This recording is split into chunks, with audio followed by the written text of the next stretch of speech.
ce sera votre serviteur, Ibrahim Yaourimi, disant qu'il s'agissait d'un cas de force majeure après la perte de son dauphin, le Premier ministre Amadou Gon, que le 4e mandat illégal et anticonstitutionnel qui se prépare à l'horizon ne passera pas en Côte d'Ivoire en cette année 2025. Aussi, interpellons-nous M. Jean-Christophe Béliard, actuel ambassadeur de France en Côte d'Ivoire, qui semble avoir un parti pris en faveur du pouvoir ivoirien, du pouvoir d'Abidjan, de se préoccuper avec nous des sérieuses menaces qui planent à nouveau sur la paix et la stabilité, car tous les signaux sont au rouge.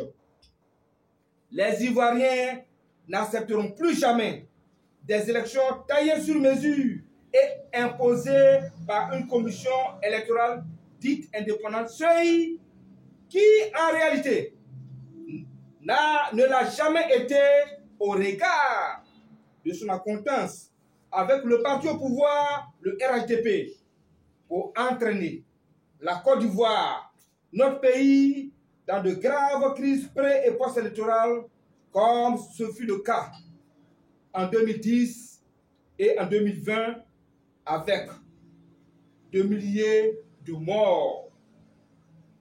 Au regard de tous les sacrifices consentis par les Ivoiriens avec cette rébellion barbare qui nous a été imposée, qui a fait des milliers de morts innocents, alors nous ne comprenions pas pourquoi le président Alassane Dramane Ouattara n'en ferait pas autant aujourd'hui pour préserver la cohésion nationale et cette denrée rare qu'est la paix que toutes nos populations ivoiriennes recherchent. La question est posée. Pourquoi le gouvernement offre un bras de fer avec la classe politique de l'opposition pour entraîner la Côte d'Ivoire dans une crise électorale, alors qu'un simple dialogue entre leaders responsables peut éviter le pire à notre pays? C'est pourquoi nous, la PECSI et la FIDOC, en appelons encore au sens élevé et à la sagesse du président de la République, Alassane Ouattara, d'accepter notre proposition et celle de l'opposition d'organiser sans délai un dialogue inclusif pour trouver des compromis et un consensus aux problèmes cruciaux qui minent le processus électoral avant toute organisation d'élections en Côte d'Ivoire. Comme le disait un éminent juriste ivoirien, et je cite, « La paix véritable ne peut fleurir sur une exclusion programmée. Une nation forte se construit par la diversité de ses voix et non par le silence imposé aux autres. » Malheureusement, nous constatons aujourd'hui, avec beaucoup d'amertume, une exclusion sans précédent des adversaires politiques gênants, et on se cache derrière une justice aux ordres pour faire taire le peuple souverain de Côte d'Ivoire à travers des intimidations. Pour terminer, nous, la PECSI et la FIDOC, lançons un appel pressant à toutes nos populations ivoiriennes et plus particulièrement à toutes les composantes de la société civile ivoirienne, associations, ONG et mouvements que nous présidons sur toute l'étendue du territoire national et à l'international. L'heure de la mobilisation de toutes les forces vives épris de paix a sonné pour sauver notre démocratie qui est à dure épreuve.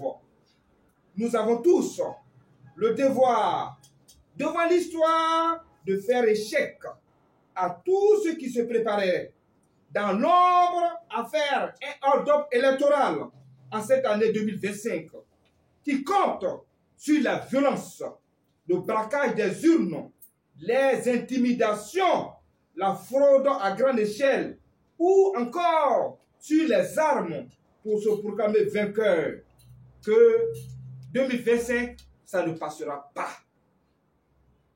Nous estimons que cette élection présidentielle de 2025 doit être la plus démocratique et transparente de l'histoire pour mettre fin à toutes ces années de crise.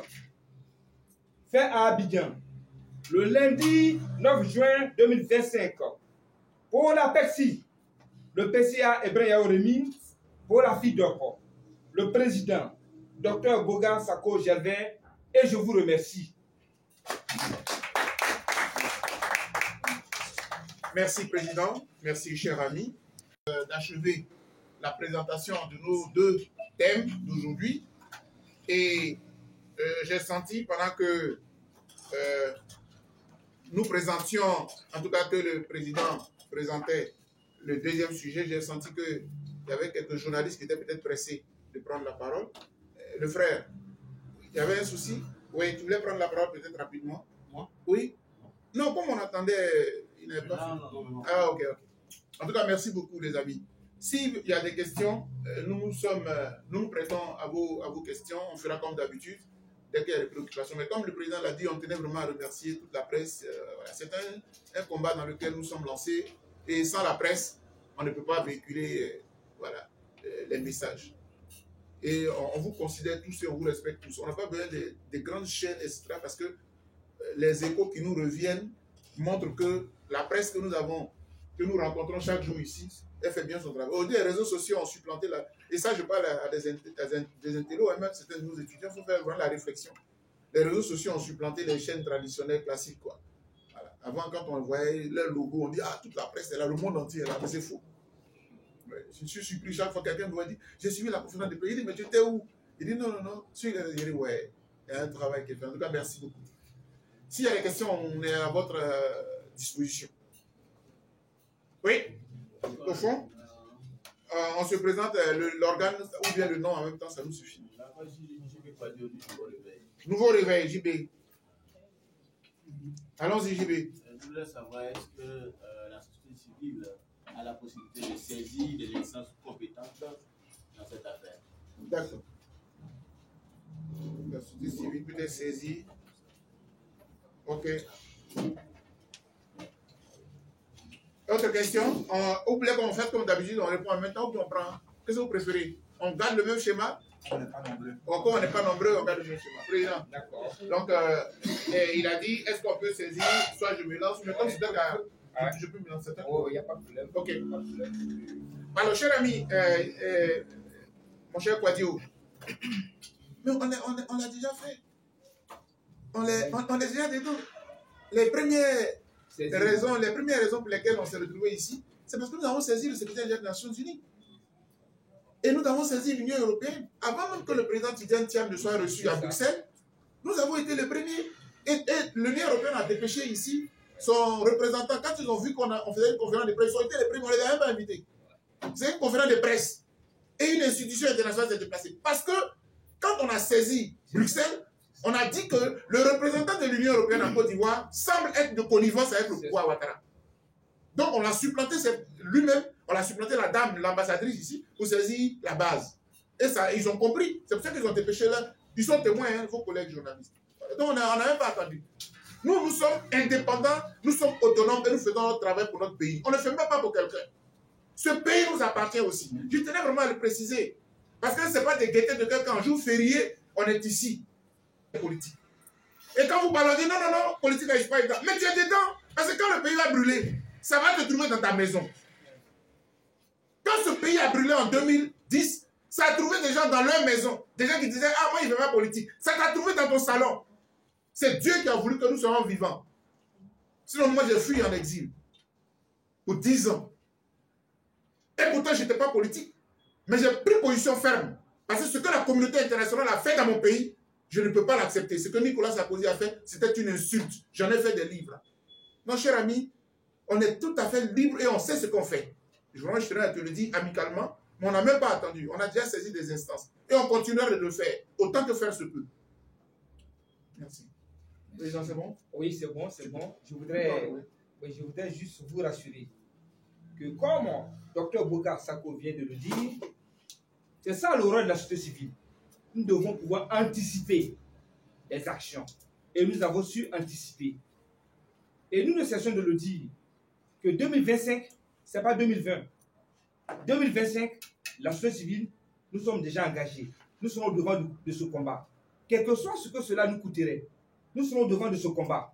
Parce que nous n'allons jamais accepter qu'on nous impose encore des élections bâclées, des candidats sur mesure. Et c'est ça qui a commencé. C'est ce que le RADP veut nous imposer. Comme nous ne soutenons pas un parti politique. Nous luttons pour la Côte d'Ivoire. Nous luttons pour nos populations ivoiriennes. Nous disons, trop c'est trop, comme le président Gbagbo l'a si bien dit. Trop c'est trop. À un moment donné, il faut dire aux politiciens qu'il ne faut pas prendre pour toute une vie en otage un peuple. Nous sommes réveillés. Nous sommes des intellectuels. Et cette fois-ci, nous connaissons toute la vérité. Nous connaissons l'histoire de la Côte d'Ivoire. Certains d'entre nous ont connu Faux-Boigny. Nous savons de quoi nous parlons. Personne ne viendra nous dire qui est Ivoirien, qui n'est pas Ivoirien. Nous savons tous qui sont les vrais Ivoiriens en Côte d'Ivoire. C'est de ça qu'il s'agit. Non, je t'ai juste entendu te chariter en disant l'expression trop c'est trop là. Entre les journalistes, vous savez très bien d'où ça vient. C'est même pas le président Gbagbo qui a inventé ça. Trop c'est trop là, ça a existé ici avant. Ou bien ça n'a pas existé. En 2010. Hein? En 2010. Trop c'est trop là, c'est oui, le slogan là qui se promène. C'est ça. Et il y en a qui sont surpris. C'est trop là, c'est là, c'est là, on est là. Quand c'est trop, c'est trop. Autre question, je crois qu'il y a le frère. Abel. Pardon? Jack Abel. Jack Abel de La voix originale. La Voix originale. Pourquoi est-ce que le parti au pouvoir qui brandit un bilan inattaquable, qui brandit selon ces chiffres avoir 80% du territoire politique, a tant de mal à ouvrir le jeu politique? C'est la question. Merci. À la vérité, excusez-moi. Merci, cher ami Jay Abel de La Voix originale. La question elle est ouverte, c'est-à-dire que nous ne sommes pas le parti au pouvoir. Pour y répondre, donc, acceptez que ce ne sont que des analyses que nous ferons de notre point de vue. Merci beaucoup. Moi, je vais être franc avec vous. Je pense qu'il y a eu... D'abord même, quand on parle de bilan inattaquable, moi, je suis défenseur des droits de l'homme. Quand vous me demandez le bilan de M. Ouattara, quand vous me présentez le bilan de M. Ouattara, moi je le lis sous l'angle du défenseur des droits de l'homme. Si vous aimez les ponts, les routes, vous regardez le bilan là sous l'angle des routes et des ponts. Mais moi je défends les droits de l'homme. Les libertés publiques, les droits de l'homme n'ont jamais autant été violés aujourd'hui qu'hier. Il faut le dire. Quand je suis revenu d'exil, j'ai rencontré des journalistes, on me pose la question, je dis oui, les droits de l'homme ne sont respectés à 100% dans aucun pays du monde. Mais en Côte d'Ivoire, ce qu'on voit aujourd'hui, c'est inquiétant, c'est grave. Regardez comment le pays est bâillonné. Regardez, prenons le cas du jeune président de la JPDCI qui a été arrêté récemment. Donc ça veut dire que nous, tout ce que nous promenons là, il suffit de... Quand le gourou, je sais pas, le président n'est pas content, ou bien, non, à tout moment on te prend, on te chope, on t'envoie à la vacance. Voici une prison à ciel ouvert dans un pays dit état de droit. Donc moi, ma lecture du défenseur des droits de l'homme ne sera jamais celle de ceux qui considèrent que le bilan est inattaquable, etc. On me parle de cherté de la vie. Donc ça veut dire quoi? Ça veut dire que toutes les richesses de ce pays n'ont jamais profité aux citoyens, à la vérité. Nous, on n'est pas économistes. Donc les économistes, avec l'étudiant Thiam et tout ça, ils feront le débat avec l'IDH. Quand il a commencé à parler, il y en a un qui a sauté là-bas pour dire on s'en fout. Et puis après, maintenant, ils vont revenir pour justifier. Vous voyez, on est des intellectuels. Hein? Aujourd'hui, la Côte d'Ivoire a mûri. Les gens qui pensent que c'était comme hier, ils se trompent. Oui, même les jeunes d'aujourd'hui. J'ai été invité par Bloomfield, une agence que vous connaissez très bien. Mais c'était des jeunes. Les jeunes sont de plus en plus aux aguets. Ils veulent voir. Un peu comme ça se fait en France, quand vous finissez un débat, on vous sort en même temps qui a menti, qui n'a pas menti. C'est ça aussi, en tant que journaliste, je vous donne vraiment ce conseil, il faut le faire. Parce que quand j'écoute certaines émissions, j'ai pitié. Parce que les gens viennent pour mentir, pour faire bien. Et puis après l'émission, il n'y a pas de sanctions, il n'y a pas de baromètre pour rattraper les choses. Et nos étudiants regardent ça. Et ça, excusez-moi pour la parenthèse, mais c'est un conseil que je vous donne en tant que journaliste. Certains parmi vous peuvent créer cet organe-là qui clarifie. C'est-à-dire que quand les gens ont fini de mentir, le même soir, là, vous rentrez au laboratoire, vous sortez les vrais chiffres. et puis vous balancez. Et puis on voit qui a menti. C'est ce qu'ils font en France. Le président de la République est invité. Avant qu'il n'aille chez lui à la maison, on balance. Qui a dit vrai, qui a menti. Parce que hier encore, malheureusement, il était très tard, mais quand je vois l'émission, les gens font exprès, ils mentent. Ils mentent au peuple. Et puis ils trompent le peuple. Pour moi, ce bilan-là, il est... je ne suis pas candidat, donc je ne pourrais pas vous dire. Mais si vous voulez l'attaquer, venez nous voir. En tout cas, du point de vue des droits de l'homme, on va vous verser. Un pays où on ne peut pas s'exprimer, je suis désolé. Je suis vraiment désolé. Deuxième argument, et j'en aurais fini. Vous avez demandé mon avis personnel, je vous le donne. Le président Ibrahim donnera le sien. Moi, j'ai l'impression que les gens ont fait trop de détournements. Les gens se sont trop enrichis de façon illicite. Ils veulent préserver ce qu'ils ont acquis de façon illicite. Je le dis, avant qu'un juge ne m'interroge, il y a quelqu'un qui a détourné 100 milliards ici. Ça a été brandi, ça a été révélé, avec un audit à l'appui. Mais il n'a pas été arrêté. Actuellement, il est député de la République. Il était le DG du FAIR. Parce que moi, je parle avec des faits. Il ne faut pas que demain, on vienne les encabouler. Moi, je n'ai pas besoin de ça. Je suis clair, je suis franc. Quand vous révélez des situations comme ça, que vous ne faites rien, je marque mon pays. Pour peu. On met des gens en prison pour peu, pour très peu. Mais pour plus grave, les gens se promènent. Comment vous pouvez dire ça? Donc pour moi, les biens mal acquis qu'ils ont accumulés, ils ont peur de les perdre. Et c'est pourquoi sur le plateau d'un de vos confrères, je crois que c'est Autrement Politique, je disais, si vous voulez là, gardez vos milliards. On peut même vous faire grâce. Ça encore, c'est un débat. Mais laissez-nous vivre. Laissez-nous choisir notre président. Voilà ce que je voulais te répondre, comme je ne suis pas seul à intervenir. Merci, merci cher frère Dr Bouga. Alors, je voudrais rebondir sur cette question de bilan inattaquable. Mes chers frères, combien d'entre vous arrivent à avoir 2 repas quotidiens? C'est de ça qu'il s'agit. Les gens passent tout leur temps à tromper les Ivoiriens. Moi, je vais vous dire toute la vérité. En 2022, c'était le 30 mars 2022, nous avons organisé les assises sur la cherté de la vie en Côte d'Ivoire. J'étais le porte-parole. Et vous souvenez-vous, dans le mois de novembre, même année 2022, les organisateurs de la société civile ivoirienne ont voulu faire des marches éclatées. On nous dit que le bilan est inattaquable. Oui, c'est inattaquable. Parce que des individus volent à eux seuls 100 milliards. On ne dit rien. Et il faut protéger ces faussaires, ces grands manipulateurs de la République. C'est de ça qu'il s'agit. Mais on parle de bilan inattaquable. Mon frère parlait tantôt des routes. Certains se basent sur des routes. Moi, j'étais chez moi, dans la zone de Bondoukou. Je suis arrivé à Indokro. La voie centrale. J'ai même filmé, j'ai mis sur les réseaux sociaux. En moins de 24 heures, il y avait 35 000 vues. Mais il n'y a pas de route. 35 000 vues. Les gens ne veulent pas qu'on dise la vérité. Tout ce que les gens ont fait, qui est bilan inattaquable, tout se passe au niveau d'Abidjan, autour d'Abidjan. Ben, allez-y à l'intérieur. La pauvreté a atteint un seuil entre 70 et 80. C'est de ça qu'il s'agit. Nos populations souffrent. Aujourd'hui, combien d'entre vous peuvent vous donner 10 000 francs, 5 000 francs à leur femme pour aller faire le marché? Vous-même, vous touchez combien par mois? C'est de ça qu'il s'agit.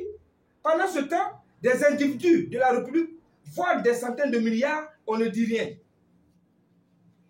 Donc, moi, je vais vous dire, ce qui effraie, ce qui fait peur à nos frères qui sont au pouvoir aujourd'hui,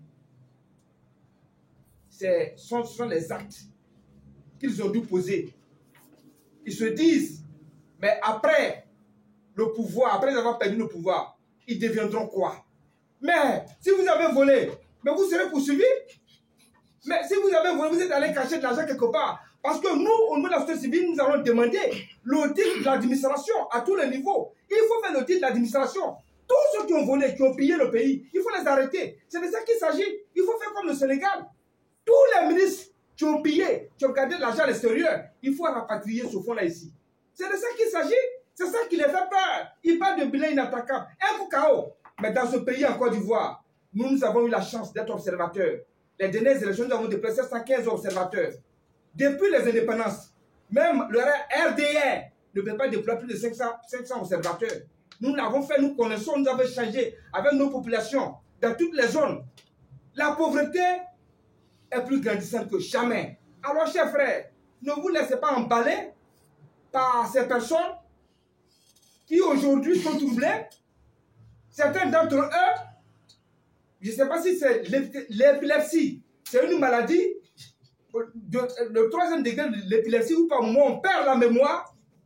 C'est ça qui fait courir d'autres personnes et qui divaguent, qui racontent de n'importe quoi. Donc c'est ça qui est la vérité.